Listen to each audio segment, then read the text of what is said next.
why didn't we go out and get an Isaac? Or why didn't we go out and get someone who was a little bit more established in a bit of a better league, that was a better all-round player? And NUNEZ was the one that we ended up getting. What NUNEZ will be is someone who maybe could get you 15 to 20 goals in a good system. That is granted. And if that's what he's here to do and he does that, then I suppose I'll have to take my hat off and being like, all right, good signing because he's done what he wants to do. It's not the player I would have chose. And I don't know if he improves our all-round squad, but maybe he can add some goals. And that's the only thing there. But when you're going out and making that your main signing, that's ludicrous, man. That's ludicrous.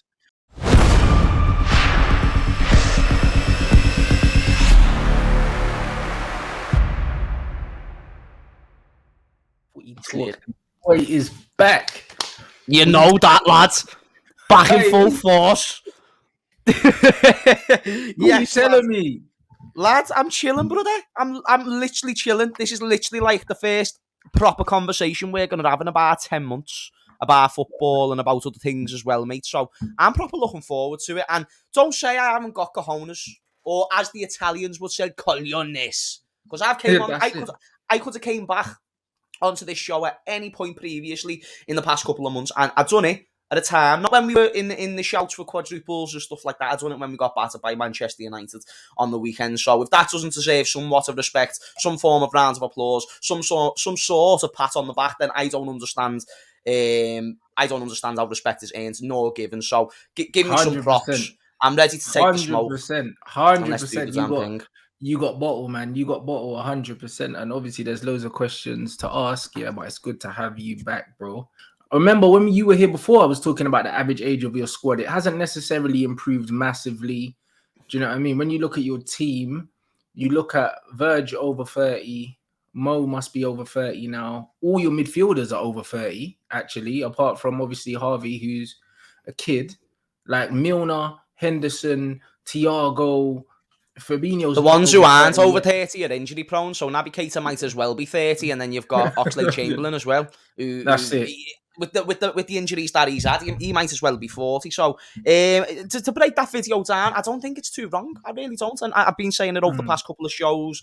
You know, I like to try and be realistic. And, you know, I've changed my point of view as time has gone by. And, you know, Jurgen Klopp, the modern day manager role is to maximise what you are given. And the one thing that I think the gentleman had a point about is players like Antonio Conte and changing the ambition of the football club. Because I think he put Spurs into a position where it was like, right, if you do not give me what I need to make this team successful, I will not ruin my reputation by just maximising what you are giving me at the moment. I'm not one of those type of managers. Either you get me because you're ambitious, which is what you would have told me, which is why I put my name on the contract, but fulfill that. Otherwise, I will make sure that I go through the door and I'll make sure that I say whatever I want in interviews and whatnot. So I do think there's an element where that can be done. I wouldn't say it's a broad thing. I think, you know, Erik Ten Hag has got a few of the players that he wants in. United have still made big signings, which, even though I don't know if it's going to work out, it's still ambition. And but I think a lot of that, continuing to sign players. They still want 3 or 4 through the door before the end of the window. Like, you're not really being linked with too many players, which is concerning for me. It's not just concerning. It's readjusting expectations, and I've been saying it for ages. It's if the board are not going to readjust their strategy when it comes to transfer windows, then we're not going to be able to maximise and get the players that we need. You know, Jurgen Klopp's talking about buying the right midfielder. That will be inspired by the board and by the way that this football club has been run over seasons. Don't get me wrong, Jurgen Klopp gets a say. But the role of a modern day manager, and if people don't realise this, then clearly they're still in FIFA career mode, because the role of a modern day manager, yeah, you can have some influence, but the main thing is you get given that, you know, the board will let you know about the financial targets that they want to hit, and maybe they won't let you know, but they will have those financial targets. They will tell you a way to go and maximise those opportunities with the finances that they're going to give you. FSG, and you know, whether you think about Liverpool's prestige, yeah, it's up there with the top clubs in the world, but the owners, they're no better than your owners. They're no better than Arsenal's owners either. And Arsenal are even going out and spending right now. But the question with Arsenal is when they start getting top 4 season in, season out and generating that Champions League revenue, will they push forward? Will they take it the next step? So what I think has happened, question all you want about whether Jurgen Klopp should push for signings more. I wish he would, because that would mean we get more players most likely. However, the main issue is he's dealing with what he's got, because he knows that he can't go out and get the same level of spending as other teams. And what's happened is FSG have said, right, he's gone ahead and became a top 4 manager season in, season out. Even when our squad was in disarray 2 seasons ago, he still somehow pulled out and finished 3rd. So I'm not trying to say that's a trophy. It's definitely not. But he's got us Champions League. He's got us the revenue that we want. We are sustainable for another year of football. This is a repeated pattern, and the only time that we haven't seen it repeated is the last time when we lost the Champions League to Real Madrid. So the first time round, so not the last time, the one before that. And we went out and bought Fabinho, Alisson, we bought Van Dijk in the summer, but that was with the Coutinho money. And a good sustainable business, I'm all for sustainable businesses, but it doesn't mean you have to have zero net spend. And that is what Liverpool are looking to do. They're looking to maximise the opportunity and minimalise the risk. So I'm not trying to say Jurgen Klopp can't do more, but just completely shut out FSG and think they're doing everything right is ludicrous, because before Jurgen Klopp came, we had the same owners and we were floating around Europa League and stuff like that because we didn't back the manager, which was Brendan Rodgers at the time, which I'm not saying we would have went much further, but we didn't. Yeah. So at the end of the day, it's tough to suggest that Jurgen Klopp, based on this one thing, is all at fault. I think it's a mixture of things, and we need to have a mentality shift in the squad. I think it's too soon to say some players are done. I think you can talk about Milner. I think you can talk about Henderson starting week in, week out. And I think you can talk about Firmino as well, but there's loads of things wrong, so you can't just point it at one thing, Rants. It's a multitude. What do you think it is? Would you blame Klopp more than anyone? We've spoken before about how Klopp's left his previous clubs, and everyone's talking about the 7th season curse. And I think that one thing that Sir Alex Ferguson did very, very well at Manchester United was he didn't wait for the team to go stale before he kept adding to it. Like, remember, they used to say every summer Man United would sign someone for 30 million. They would sign somebody. One season it might be Rio, next season it might be Rooney, then it might be Carrick. But no matter what happened, whether we won a title or we didn't win a title, we were always adding and adding and adding. And I feel like with your manager, he got a nice crop of players that he was happy with, and he kind of just rode it until the wheels kind of fell off. Like, you've had the same core of players for like 5 seasons, bro. Do you know what I mean? Rants, that's not just the manager. So what the case is here is the board have saw, right, you've just gone ahead and got to 2 trophies, a final, and you were one point away from winning the league title. Why are we going to go out and spend 120 million on Jude Bellingham or 100 million on Tchouaméni when all they're going to do is maybe take us one step further? But really, that's a lot of budget that we're going to let out. Why are we going to spend that much when we've already got to the Champions League final without them? And that's from the board's point of view. So that's why they're going to sit there and say to Jurgen Klopp, listen. But why is there not cheaper alternatives then? Because you got Robbo for cheap. I'm sure Tsimikas didn't cost that much. Do you know what I mean? And so why can't they get cheaper, younger, more mobile alternatives? Do you know what I'm saying? Because they're skint, they're Mr. Krabs in disguise. It's just people don't see it because Jurgen Klopp has maximised out of very little in recent years. And it's why I always put him in there in the conversation. You know, at the end of the day, any signing that we've made in the past, let's be honest, none of them were world beaters. Really. Let's be real. No, not when you bought them, no. Not when you bought them. And you know, when you look at the situation, we've maximised everything we can get out of Firmino. We've took the most that we could out of Mane. Mane weren't going to get better. He was still would have really benefited the squad we had now, but he weren't going to get better. Same with Virg. And when you look at our youth academy, it's weird. It's like we rely on this youth academy for squad depth.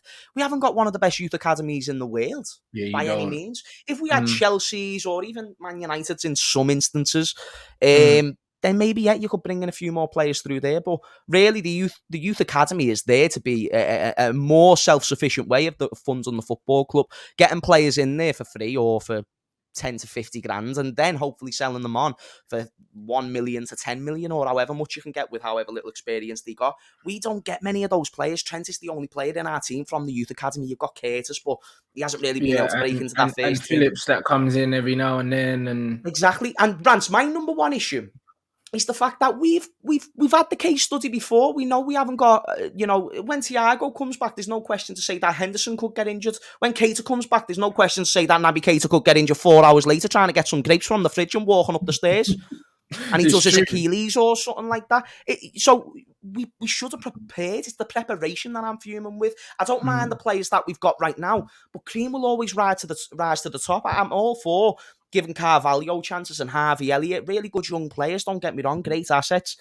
But again, if they're not good enough to play in the first team of Liverpool Football Club to compete, then why are they there? And that's why we've got to readjust the expectations. So I'm someone who, I won't call players names, and it's not my style to go out there and call them shit or whatever, but you're not playing to your standards. If I'm the coach, you're not playing to the level that you've set for yourself over the seasons. And then what I'd say to the board is, you're not giving me the best possible chance to go ahead and compete. And why is that? Because the board are sitting there to Jurgen Klopp and saying, right, we need to basically just keep getting top four. And if people don't realise that that's our expectations from the board, it doesn't matter what me or you think where Liverpool should finish, Rants. Do you think FSG give a fuck about me or you and what we think as long as they're getting Champions League revenue? Not at all. And that's why I said, that Jurgen Klopp has overachieved at Liverpool, and people thought that I was 100%. Taking a piss. I'm not taking a piss. He's overachieved. I've said it like for he spent money. He was fortunate enough to come in where you had two big assets in Suarez and Coutinho. Because if them guys weren't there to sell, God knows what they would have given Klopp to spend. God knows what they would have given. Calvin Ramsey's all over the gaff, lad. Like, don't get me wrong. I like the idea of signing younger players, but that's, don't give the PR stunts of we're competing for league titles and we're competing for this. Don't just use the history and push forward, but still not go and show the ambition. Real Madrid won the Champions League and their league title. We were just short of both, and they're the ones who have gone out there and bought Tchouaméni and other players as well to improve the all-round squad. That's proper ambition. If you're telling me that if that's the standard and they're the ones actually getting over the line for the trophies, then clearly I'm right when I say that is not our expectation. Our expectation from the board's standards is to compete, because that still generates immense revenue.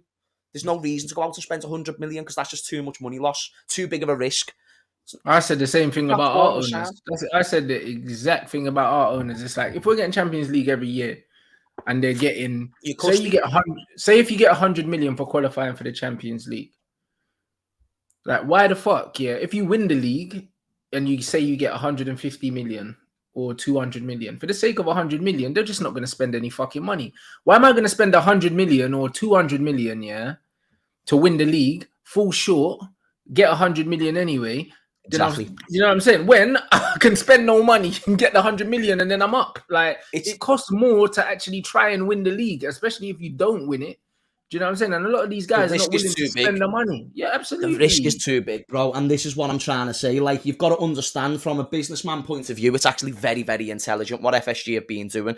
Same with all these American owners, because guess what? They're going to be making more money when they sell the club, if they sell the club, than what they bought it for. And that's the whole point of business. And whether you like that or you don't, and this is what people who like, this is why I've been looking more into the business side of things, because people think it's as easy as, oh, but if you win the league, then you get hundreds of millions, like you just said.